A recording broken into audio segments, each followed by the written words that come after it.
Good afternoon. I know yesterday was Groundhog Day, but let me start today's briefing by saying the exact same thing I said yesterday when I walked in. I'm sorry. Of course, we were waiting for our White House colleagues to finish their briefing, which they just did. So with that, let's get started. We have a couple things at the top. First, today the United States and the Russian Federation completed the necessary legal procedures to extend the New START treaty for 5 years. Extending the New START treaty for 5 years ensures we have verifiable limits on Russian ICBMs, SLBMs, and heavy bombers through February 4th of 2026, avoiding a potentially unconstrained nuclear arms race. New START limits every Russian nuclear warhead that is loaded onto an ICBM missile that can reach the United States in approximately 30 minutes. The United States will use the time provided by a 5-year extension of the New START treaty to pursue with the Russian Federation, in consultation with Congress and U.S. allies and partners, arms control that addresses all Russian nuclear weapons. I would direct your attention to Secretary Blinken's statement released earlier today for additional details. Second, we are closely monitoring peaceful demonstrations against the appointment of a new rector at Boğaziçi University in Turkey. We are concerned by detentions of students and other demonstrators and strongly condemn the anti-LGBTQI rhetoric surrounding the demonstrations. Freedom of expression, even speech that some may find uncomfortable, is a critical component of a vibrant, functioning democracy that must be protected. Peaceful, prosperous, and inclusive societies depend on the free flow of information and ideas. The United States prioritizes the protection of human rights and stands shoulder to shoulder with all those fighting for their fundamental democratic freedoms. So with that, why don't we get started, Matt? Thanks, Ned. Just on New START,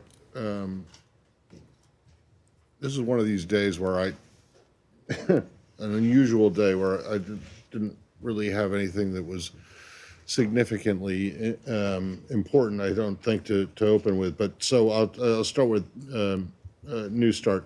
So you've completed this, yes. Do you not see that there's any kind of dissonance in going ahead and extending an arms control treaty with the Russians at the same time as you're criticizing them very heavily for the situation with Mr. Navalny? And then secondly, and I know you were asked this yesterday about open skies, but also on the INF. I mean, is there any, as you look at arms control with Russia going forward, is there any thought in this administration to trying to return to those? Well, to your first question, Matt, there isn't any dissonance. And the common denominator, the denominator that we are adhering to in this case, are our interests. It is manifestly in our interest to have a full 5-year extension of the New START agreement. You've heard us say this before, but as we engage Russia in ways that advance American interests, as I just said, we can also remain clear-eyed about the challenges that Russia poses. Even as we work with Russia to advance U.S. interests, so too will we hold Russia to account for its reckless and its adversarial behavior. You heard me speak at some length yesterday about the ongoing review that the president, as one of his first foreign policy actions, tasked his director of national intelligence to conduct. But I think the other point, Matt, remains that especially when a relationship is adversarial, having something in place like New START, something that puts those limits on Russia's on important elements of Russia's nuclear program becomes even more important, frankly. When it comes to broader arms control treaties with Russia, you heard me say yesterday that when it comes to the Open Skies Treaty, we're studying the issue. We'll take a decision in due course. But to the best of our knowledge still, Russia is not in full compliance with the treaty. Obviously, there have been compliance issues with the INF as well. I think the other issue here is that what the New START extension does, it gives us time and space to talk about the broader strategic stability elements, the arms control elements that we would like to pursue. As you just heard me say in that topper, we will use the years that a New START extension has provided to us to focus on those very important issues. Okay, and do those, so then, and just to expand it a little bit further into Nord Stream 2 and those sanctions.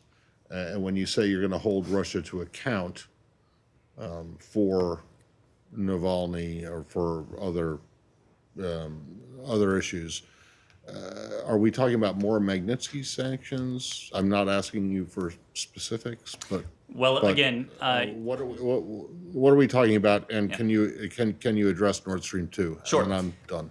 So let me start with Nord Stream 2, Section 232 of CATSA, the Countering America's Adversaries Through Sanctions Act, as well as the Protecting Europe's Energy Security Act, are powerful tools that help us advance U.S. government policy. Nord Stream 2 and the second line of Turk Stream are designed to increase Russia's leverage over allies and partners, and they undermine transatlantic security. The United States will continue to work with our allies and our partners to ensure Europe has a reliable, diversified energy supply that does not undermine collective security. That's exactly why you've heard President Biden, even before the time he was President Biden when he was a candidate, say that Nord Stream 2 is a bad deal. It divides Europe, it exposes Ukraine and Central Europe to Russian manipulation, and it goes against Europe's stated energy security goals. So again, this is one of those challenges on which we'll cooperate closely with our allies and partners. When it comes to potential punitive measures, including sanctions against Russian authorities, you heard me say yesterday that it doesn't do us any favors to forecast potential targets or even really authorities under which we might enact additional sanctions. I'm going to save that for when that review is completed, and when we have additional sanctions or any other punitive measures to announce, we'll do so. We'll go with the Matt Lee rule, and we'll stick with New Start for. Wait, that's not my rule. It's not a rule. I don't make the Matt Lee suggestion. I thought it was a good one, so we'll stick with it. Yeah. This is a Nord Stream Okay. question, so it's Yeah. on topic. But obviously, as you said, Secretary Blinken said that this is a bad idea. Is it the administration's policy that the pipeline should not be completed, and they will work towards that? I just asked because there was reports in the German media that they might be looking to lift sanctions. Yeah. Well, I don't think we could be any clearer. It's a bad deal. President Biden has said that. I think what we can say is that we will monitor activity to complete or certify the pipeline, and if such activity takes place, we will make a determination on the applicability of sanctions. All that said, sanctions are only one of among many important tools here, and we will work closely with our allies and partners to reinforce European energy security and safeguard against predatory behavior, including that of Russia in this case. Sticking with New Start, yes, or Russia. Thank you so much for this opportunity. Recently, the digital media news channel BPI TV was subject to a raid. Maduro ordered the station to cease operation in the country immediately, threatening our team with criminal charges. As a result, we were forced to stop transmission and producing content in Venezuela. What message can the State Department send to the Maduro's regime to stop these campaigns of arrest, harassment and repression against the media? And another question, some nation groups and organizations have said that the only way out of the crisis is to properly resume political negotiation to start a transitional process in Venezuela. We received information that some people visited Washington, D.C. to try to convince the U.S. of a dialogue process with the regime. Had someone with the State Department participate in a meeting related to this? Is the U.S. considering negotiations with the Venezuelan regime? Thank you. Thank you. Well, let me take the prerogative to welcome you to the briefing room. If I'm not mistaken, you are Gabby Peroso of VPI TV, Venezuelan journalist who, as you said, your independent TV station has been shut down by the Maduro regime. So we're very honored to have you here. To your first question, the United States condemns media censorship anywhere in the world. Media freedom is essential to the pursuit of a vibrant democracy and responsive governance. Nicolas Maduro is a dictator. There is no doubt about that, and media censorship is a hallmark of dictatorships. He and those who support him have tried to silence journalists like yourself who report the truth through regime-directed harassment, intimidation, and violence as well. We condemn censorship. We condemn blocking, harassment, and other tactics to stifle independent media voices, including the recent shuttering of VPI TV and harassment of 6 other Venezuelan independent outlets. We support journalists and other democratic actors who are advancing the struggle for democracy in Venezuela. Maduro's continuing media crackdowns severely limit Venezuelans' access to accurate information. As a result, more than 5 million Venezuelans live in a so-called news desert with insufficient access to independent media. I think the broader point here is that only a regime afraid of its own people would engage in such practices. You mentioned our general approach to Nicolas Maduro and his regime. We haven't had a chance to speak to it in this context, so I think it's worthwhile. The overriding goal of the Biden-Harris administration is to support a peaceful democratic transition in Venezuela through free and fair presidential and parliamentary elections, and to help the Venezuelan people rebuild their lives and country. Venezuelans have a right to democracy and a government that promotes and defends it, just like everyone else in this hemisphere. President Biden, you have heard him say this even before he was elected President Biden. He understands the pain that the current crisis in Venezuela has inflicted on the people of Venezuela and their families. Again, Maduro is a dictator. His repression, corruption, and mismanagement have created one of the most dire humanitarian crises this hemisphere has seen. That is why this administration is committed to several principles. One, designating as appropriate Venezuela for temporary protected status. Number 2, addressing the humanitarian concerns of millions of Venezuelans with international partners. Number 3, targeting regime officials and their cronies involved in corruption and human rights abuses. And number 4, again, aiding and restoring a peaceful, stable, democratic future for Venezuelans and the regime, both through free and fair elections and a long-term economic recovery. As to how we're going to do that, look, I certainly don't expect this administration to be engaging directly with Maduro. As we've said, we will work through a number of we will work with a number of allies and partners to bring about progress towards democracy in Venezuela. We will do that with our partners in the region. We will do that with our European partners and allies. We'll do that with the OAS. We will do that through the Lima Group, through a number of fora, like-minded fora that share the same goals of bringing about democracy and human rights and an end to this corrupt dictatorship in Venezuela. A follow-up, Ned? Yes. Does the Biden Administration still believe that Juan Guaido is the best person to lead the opposition in Venezuela? So the United States continues to recognize the 2015 National Assembly as the last remaining democratic institution in Venezuela. And consistent with that, the person chosen by the National Assembly to be its president as the interim president of Venezuela, Juan Guaido. Yes.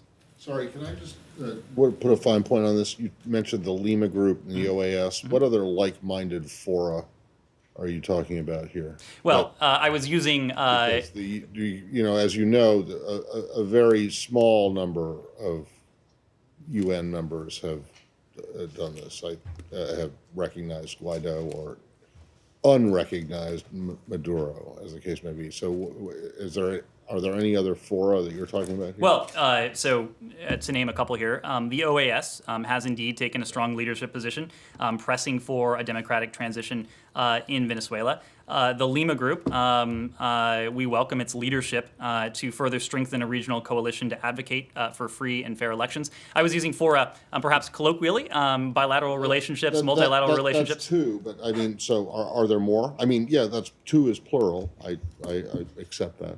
Great. But Okay. are there We're more that you can in point agreement. to? Or is that Please. it? I said fora, which are two. Okay, two. Working with our allies and partners. Yeah. Okay. Yes, Sean. Could you just to pursue that a little bit? Maduro, the previous administration said that there basically should be no contact with Maduro other than perhaps on logistical things like the status of the U.S. embassy there. Is this administration willing to have any sort of dialogue with Maduro if it advances the goals that you mentioned? Again, I would expect that our dialogue will be with our like-minded allies and partners, as well as with the National Assembly, Juan Guaido, as the leader chosen by that National Assembly. I would not expect any direct contact with Maduro, again, whom we consider to be a dictator. At any time, or are you talking about that's the current policy? I'm always talking about current policy. I don't want to. Clearly, I'm talking about current policy. But is the policy we will not talk to him, or is the policy we don't expect to call him anytime this week? I think it's a little bit of both. We certainly don't expect any contact with Maduro anytime soon. Again, our focus is on working with our allies and partners, working with partners in the region, working with through the fora and not through the regime directly. Can I ask a different one? Another on Venezuela. Where does that leave the Citgo 5? And can you also give us a bit of a backgrounder on the Secretary's comments to families of people like the American veteran who's been taken by a Taliban offshoot in Afghanistan, et cetera? I would be happy to. So let me start with that second question. And actually, I will offer a little detail that yesterday, as I think we read out, Secretary Blinken held a private video conference with the family of U.S. hostages and wrongful detainees. As we've said, bringing home U.S. citizens in captivity is a priority for this administration. It's also vital that we continue to partner with the families of those wrongfully detained and held around the world. It was a meeting that, it was a virtual meeting, of course, but as I understand it, it included a number of families, went for about 90 minutes. The Secretary, I know, asked to be briefed on these cases as one of his first acts in office, and as you can tell by the meeting just yesterday, he's prioritized the collective work of this department, including the Special Presidential Envoy for Hostage Affairs, Ambassador Carstens, the work we're doing around the world to see to it that Americans who are unjustly detained are returned to their families and to their loved ones as expeditiously as possible. We've talked to a couple families who were on that call. The feedback was pretty positive. But one of the things that we've heard a couple times is, they're kind of asking what this administration is going to do differently when it comes to trying to get those families released. Are you going to communicate more with the families on the back end? Are you going to deal with intermediaries? Is there something that you can do that your predecessor didn't do to try to bring those people home? Well, look, I think this may be one of those areas where there will be some degree of continuity, of course, when it comes to our efforts to release Americans who are unjustly held around the world. It is telling that Ambassador Carstens served in the previous administration. He's continuing to serve in this one. We think it's important that there be continuity there, and obviously, in his role, he's achieved great success. I know the families have a tremendous relationship with his office. So we're always looking for ways to be better partners to the families. When it comes to various policies, of course, the Department of Justice has a role in that. The National Security Council has a role in that. But when it comes to the office here, the Special Presidential Envoy for Hostage Affairs, Ambassador Carstens will continue to engage daily with the families. I know that he has he's always on the phone working those cases. I assume when it's safe to do so, he will again be back on the road working those cases around the world as well. I'm sure you saw the reports that Paul Whelan in Russia is unable to reach out to the U.S. Embassy, is unable to be in contact with the U.S. Embassy. and he is sick in prison. Did this come up with the secretary yesterday in his call with the families? And what does the State Department plan to do to reestablish that communication? Well, I don't want to go into either the identity of the participants or the nature of the conversation. As you can imagine, it was a private conversation, and it's best left that way. When it comes to Paul Whelan, the welfare and safety of U.S. citizens, again, it's our highest priority. Russian authorities convicted Paul Whelan in a closed and secret trial, depriving him of a key protection, and that is transparency. The trial was a mockery of justice. Russian authorities did not provide evidence and did not allow Mr. Whelan to produce witnesses in his own defense. Mr. Whelan is now serving a 16-year prison sentence in a Russian labor camp. We remain concerned, of course, for Mr. Whelan's well-being and his safety, and will continue to speak out on Mr. Whelan's behalf until the Russian government finally does the right thing and sends Mr. Whelan home to his family. U.S. officials, both here at the State Department in Washington as well as in Moscow, regularly speak with Mr. Whelan's family. We are, of course, aware of his health concerns, as you raised. We have been in touch with his family, and we're appealing to appropriate government authorities in Russia to facilitate consular access. Can I just make the point that if it was a private conversation, why did you guys put a statement out about it? Well, the statement, as you will note, didn't speak to any names or identities or cases. And I think, as your colleague just said, several of the families have been speaking to it as well. Yes. Yeah. Do you have any reaction to the charges that have been brought against Aung San Suu Kyi? And do you have any update on whether or not U.S. officials have been able to get in touch with her? Well, again, to recap where we are, you heard us say yesterday that what transpired on February 1st in Burma constituted a military coup d'etat. When it comes to what we have seen take place in recent hours, we are aware of reports that State Counsel Aung San Suu Kyi and President Win Myint have been charged with crimes, and the National League for Democracy members of parliament have been ordered to vacate Naypyidaw. We are disturbed, of course, by these reports. We call on the military to immediately release them all, and all detained civilian and political leaders, journalists, and detained human rights activists, and to restore the democratically elected government to power. As President Biden has said, the military's seizure is a direct assault on the country's transition to democracy and the rule of law. So has anyone been able to reach her or other leadership in NLD? My understanding is that we have not had that contact. And about the conversation that General Milley allegedly tried to have, according to the Pentagon, what was the purpose of trying to establish that call? I need to refer you to the Pentagon for any questions about what the chairman may be attempting to do. Before we move on, have you guys made any decisions, sorry, Nick, about specific aid suspension cuts, or is that still under review? So the review is ongoing. Matt, as you will know, it just started yesterday. You are right that we have moved swiftly to assess the facts and do the legal analysis of this case. We came to that designation of a coup in very short order, but that review is ongoing. We'll be guided by our longstanding commitment to the people of Burma and their aspirations for democracy, peace, justice, development, and human rights.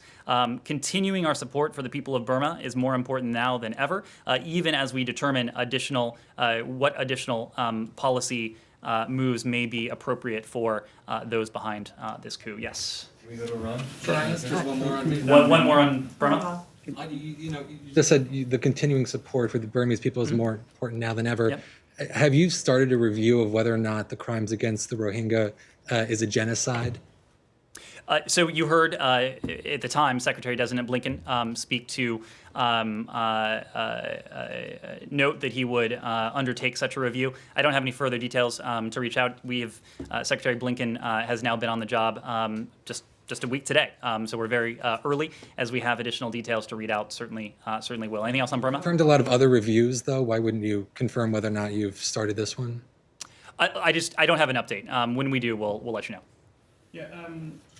Could you comment on whether you think China is going to be part of an international response on Myanmar, and any efforts that you're doing at the moment to make that happen? And separately but related, there's a delay in the confirmation of your nominee for the U.S. ambassador to the UN. Is that affecting diplomatic efforts to respond to the crisis in Myanmar?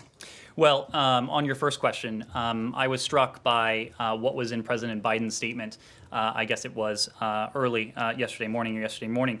He said the United States is taking note of those who stand with the people of Burma in this difficult hour. We, of course, have been working assiduously around the clock, both here at the State Department as well as in our embassies around the world. Again, as I was saying yesterday, with our like-minded allies and partners to ensure that our response is coordinated and that's appropriate. I'm sure, at least I hope, many of you saw the G7 foreign minister statement on the situation in Burma that came out at, I believe it was 7 a.m. Here in D.C. The UK issued it overnight. It was a very strong statement, and that was no accident. It called the events in Burma a coup. It also said, we call upon the military to immediately end the state of emergency, restore power to the democratically elected government, to release all those unjustly detained, and to respect human rights and the rule of law. So very unequivocal there from our G7 allies and partners in this case. To your second question, when it comes to Ambassador Thomas Greenfield, look, if we are going to hold China to account, we need a confirmed ambassador to the UN, a confirmed United States permanent representative to the UN. Ambassador Thomas Greenfield has been sounding the alarm on China for decades now. The Biden administration is prepared to outcompete the Chinese across the board, including at the UN, and it's important that to that end she be swiftly confirmed. Yes? Does the Biden administration support the one China policy?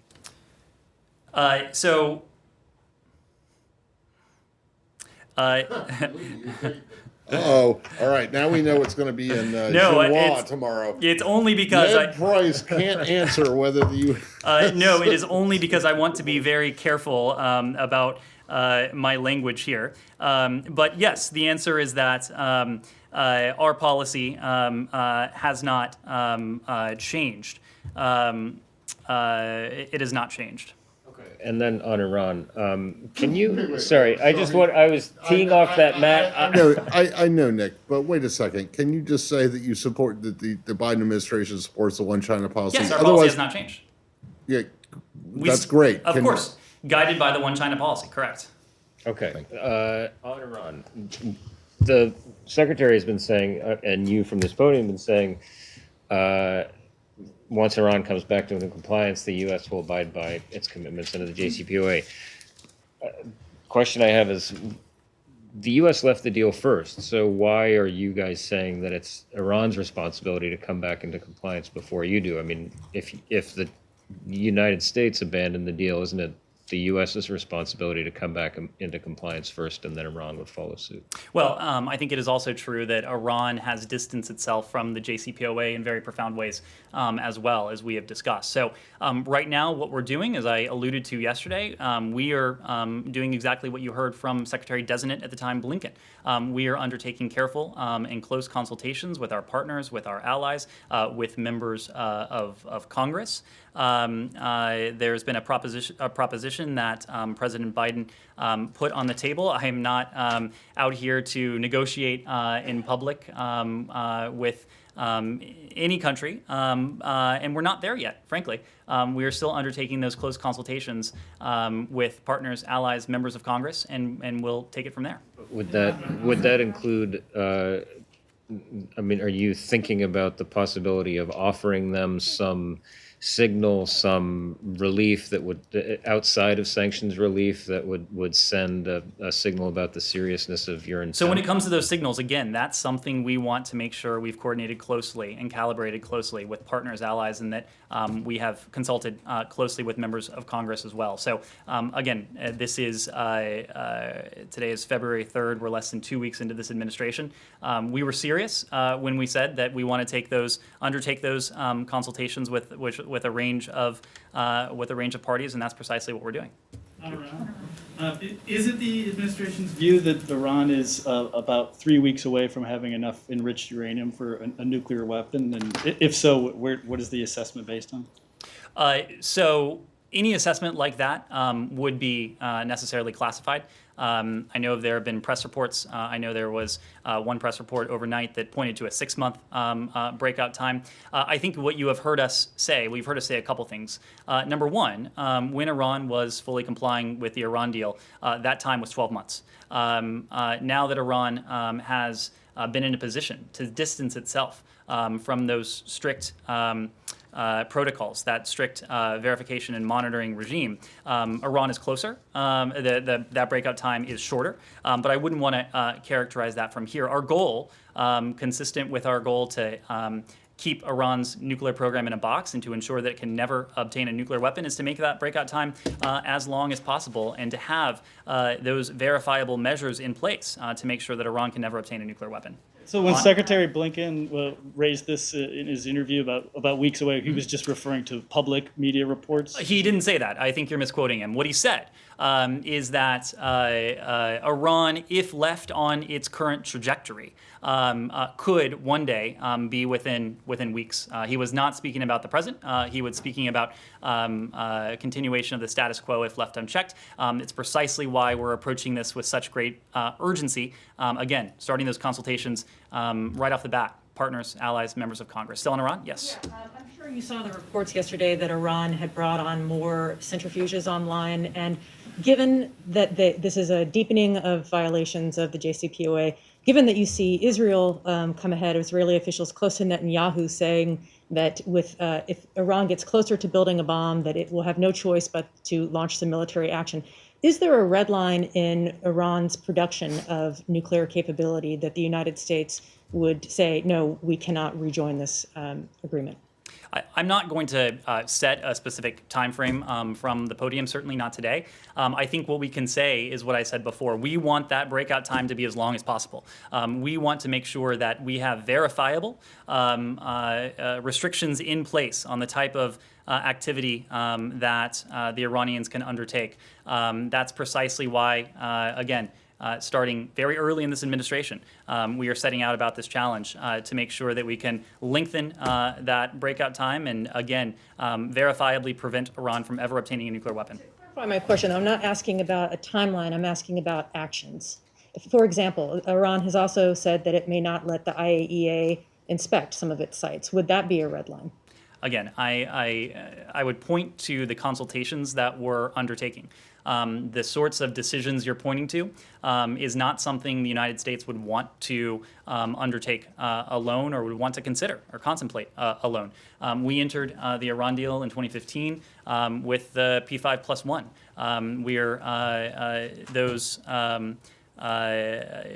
Those are a set of allies and, in a couple cases, tactical partners that we want to make sure we are coordinating with. Again, members of Congress as well. So I don't want to set any red lines from here, certainly not today. Again, we're not here to negotiate from the podium. We're here to undertake those consultations in the first instance behind closed doors. Do you have a reaction to the ICJ's ruling today allowing Iran's lawsuit against the U.S. on sanctions to move ahead? I do. I think in the first instance, I would say that we have great respect for the International Court of Justice. At the same time, we are disappointed that the court did not accept our well-founded legal arguments, that the case Iran brought is outside the court's jurisdiction, and the court should not hear it. While we do not agree with the court's reasoning, today's judgment is a preliminary ruling, not a decision on the merits.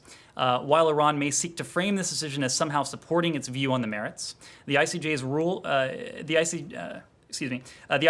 rules and case law make plain that a decision on preliminary objections does not prejudge the merits. In the next phase of this case, we'll explain why Iran's claim has no merits. We remain clear-eyed about the dangers posed by Iran's malign activities, and that's, again, why we are undertaking the important diplomacy that we are at the moment and undertaking those consultations that I've referred to. Still on Iran? Yeah. Can we stay on Iran just for 1 second? It'll take. Michelle, go ahead. Yeah, thank you. News reports said that Secretary Blinken has asked Iran envoy Rob Malley to form a negotiating team made up of diplomats and experts with a range of views on the path forward with Iran. Do you have any names, and is the team set and ready to work for work? So Special Envoy Malley just started late last week on Friday. So this is literally day 4 or so for him on the job. You are right that the Secretary across the board wants to ensure that our thinking, that our approach is never dominated by groupthink, that we are always incorporating an appropriate diversity of views. And of course, that is no different when it comes to Iran. As soon as we have additional members of the team to announce, we'll be happy to let you know. Others on Iran? I just wanted to get one thing straight here. When you're talking about what the Secretary said in his interview, that if left on its current trajectory, Iran could be weeks away from getting it. Does it not stand to follow then that also, if left on its current trajectory, Iran could be hours away or minutes away from developing a weapon? I mean, the longer it goes without there being any constraints, or without Iran recognizing or respecting any constraints, doesn't it follow naturally that they will get closer and closer to that? And so this idea of weeks, it really could be days, could be hours, could be minutes, right? Does that not follow logically? I think if it continues. Sure, you can take any argument to the extreme, any argument to the absurd. I think what we are saying here. I don't think it's absurd at all. I think what we are saying here is that we are approaching this challenge with urgency because we understand that with Iran not currently complying with its obligations under the JCPOA, this challenge does grow more acute, and that's exactly why we are undertaking these consultations. I know we've gone on for a little while. Any last questions?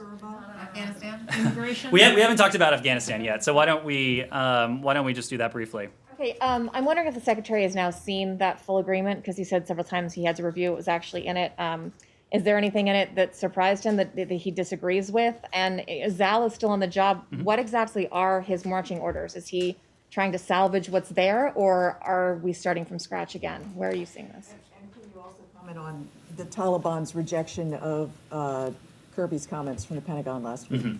Well, so I think it's worth starting with just a broad survey and recap of where the president is. And as you have heard the president say, he is committed to bringing a responsible end to these so-called forever wars, these wars that have gone on for nearly 2 decades. And the Biden administration plans to support the ongoing peace process between the Islamic Republic and the Taliban, aimed at achieving a just and durable political settlement and a permanent and comprehensive ceasefire. We are doing that because we believe it is the best way to achieve our objectives. We're committed to supporting the diplomatic process that is underway. When it comes to the U.S.-Taliban agreement, we're reviewing what has been negotiated, including that agreement. The review will include an assessment of whether the Taliban are fulfilling their commitments to cut ties with terrorist groups, to reduce violence, and to engage in meaningful negotiations with the Afghan governments and other stakeholders. At this time, no decisions about our force posture have been made. We are committed, as I said, to supporting the diplomatic process, and we're committed to ensuring that Afghanistan never again provides a base for terrorist attacks against the United States, our partners, or our interests. Has the Secretary been read in on the entire agreement, though, or is that process still going? As I said, we are reviewing the U.S.-Taliban agreement. I have one more on Canada. Let's not go to a new topic. Anything else on Iran, on Afghanistan before we call it a day? Your reaction to Canada's a good one. let's just close out in Afghanistan. We are doing this every day. I should say with the caveat that, of course, we have some VIPs coming our way tomorrow. So we may not be able to do this briefing tomorrow. But again, we are going to plan to do this on a routine basis.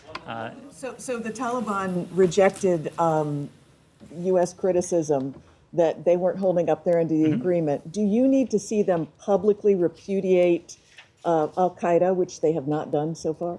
Well, our review of what was negotiated with the Taliban includes assessing not just what the group has committed to, but what they have done and what more remains. We've had regular discussions with the Taliban regarding implementation of the counterterrorism commitments that you were referring to, and will continue to do so as that diplomatic process continues to unfold. So with that, thank you very much, everyone, and we will see you Friday, if not sooner. A call on